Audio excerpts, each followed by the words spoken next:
আমরা মনে করছি যে এখনো বাংলাদেশ খেলাফত মজলিস বিবাদমান প্রতিযোগিতায় লিপ্ত রাজনৈতিক কোন পক্ষকে নিরঙ্কুশভাবে সমর্থন করার অথবা নিরঙ্কুশভাবে কোন রাজনৈতিক পক্ষের চূড়ান্ত বিপক্ষে অবস্থান নেওয়ার সময় আসেনি। চলমান যে রাজনীতির যে উত্থান পতন, চলমান যে রাজনীতির যে মেরুকরণ, চলমান যে রাজনৈতিক মতপার্থক্য, তর্ক বিতর্ক, সেই জায়গায় আমাদেরকে খুব সতর্ক পদক্ষেপ রাখতে হবে। সেই ক্ষেত্রে নিজস্ব বিচার বিবেচনা যেরকম থাকবে, নিজস্ব পর্যবেক্ষণ পর্যালোচনা যেরকম থাকবে, সেই সাথে মূল নেতৃত্বের গতিপথটাকে খুব সূক্ষ্মভাবে নিবিড়ভাবে অনুধাবন করা লাগবে যে আমাদের মূল নেতৃত্ব কোন দিকে চলেছেন, কি ভাবছেন, কি বলছেন। যদি সেইখানে কোনো কারেকশন থাকে, যদি মনে হয় যে না মূল নেতৃত্ব তারা হয়তো সঠিক পথে চলছেন না, বা সেখানে নিজস্ব যদি কোনো মতামত থাকে, তো অবশ্যই যথাযথভাবে নেতৃত্বের সাথে সে বিষয়ে কথা বলতে হবে, আলোচনা করতে হবে, পরামর্শ দিতে হবে, সবই করতে হবে, কিন্তু পথ চলতে হবে আনুগত্যের।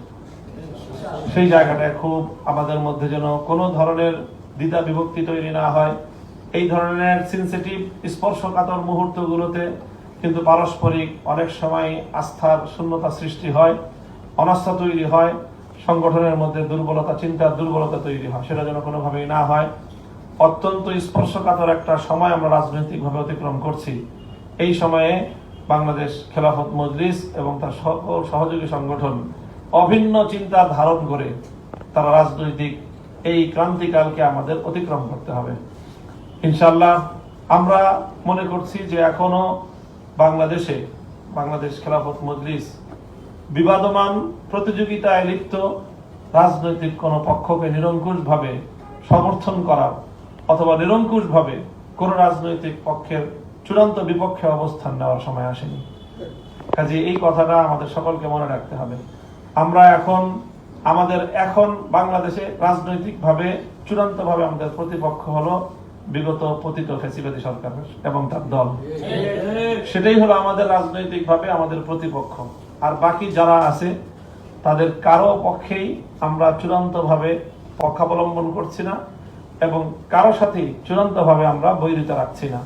আমরা আরো দেখছি, আরো পর্যবেক্ষণ করছি এবং চূড়ান্তভাবে আমাদের যে ইসলাম এবং দেশের বৃহত্তর স্বার্থ, সেই সাথে বাংলাদেশ খেলাফত মজলিসের আগামী দিনের যে লক্ষ্য উদ্দেশ্য, সেই সবগুলোকে সমন্বয় করেই বাংলাদেশ খেলাফত মজলিস তার চূড়ান্ত রাজনৈতিক সিদ্ধান্ত গ্রহণ করবে ইনশাআল্লাহ।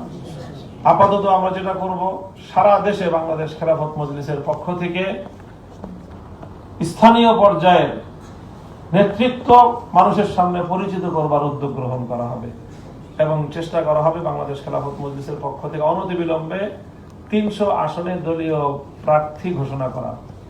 উদ্দেশ্য হলো এই প্রার্থীরা তারা এলাকায় সংগঠনের প্রার্থী এবং প্রতিনিধি হিসেবে পরিচিত হবে, গণমানুষের যে কোনো সমস্যার সমাধানের জন্য একটা অ্যাড্রেস হবে এবং তাকে কেন্দ্র করে স্থানীয় আমাদের সকল মূল সংগঠন, সহযোগী সংগঠন ঐক্যবদ্ধভাবে আমরা একটা রাজনৈতিক পরিচয় নিয়ে মানুষের সামনে নিজেদেরকে আমরা উপস্থাপন করব।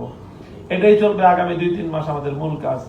এরপর রাজনৈতিক পরিস্থিতি পানি থেকে কতদূর পর্যন্ত গড়ায় সব বিবেচনা করে আমরা চূড়ান্ত সিদ্ধান্ত গ্রহণ করবো ইনশাআল্লাহ। এই বিষয়ে সকলে দোয়াও করতে হবে, আল্লাহ যেন আমাদেরকে সব ধরনের ভুল ভ্রান্তি থেকে রক্ষা করেন, সঠিক সিদ্ধান্ত যেন আমরা গ্রহণ করতে পারি, আল্লাহ আমাদেরকে যেন সে তৌফিক দান করেন।